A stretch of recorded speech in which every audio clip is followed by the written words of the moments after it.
Hello guys, ayan. Ito po yung loob ng bahay. Ayan, ayan yung mga alambre, yung plywood na pinansasa ko sa buhos. Ito po yung para sa CR. So, ito po ang ginagamit nating brand ng semento simula nung una pa, Holcim. Yan po ang ginagamit natin. So maganda naman po yung ano ng semento, magandang klase po ito, Holcim. Tapos ay, isa po yan po yung ginagamit nila.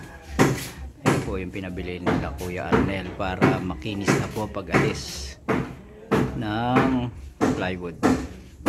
So hindi na magpipinis dun sa buhos kasi makinis na po yan. Yan.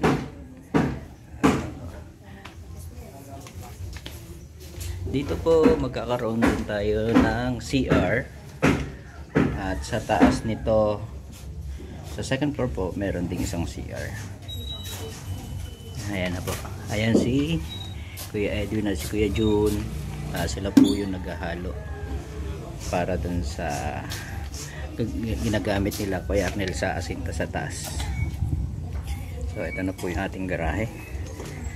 Ayan. Gagamit po si Kuya Edwin ng pulley para may iakyat po yung halo. Ayan.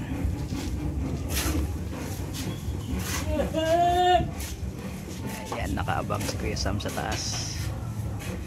Ayan. So dito po, yan po yung hagdanan paakyat sa second floor. Ngayon ay nag-aasinta po sila sa itaas.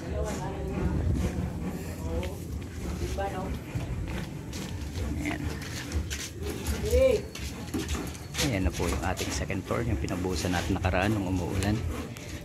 Since tuyo na po siya, nag-aasinta na po sila ngayon dyan para sa kwarto at CR naman. Yung susunod po natin papubuhusan pag natuyo na tong sa loob ng kabahayan, ang papubuhusan naman po natin na susunod ay itong garahe.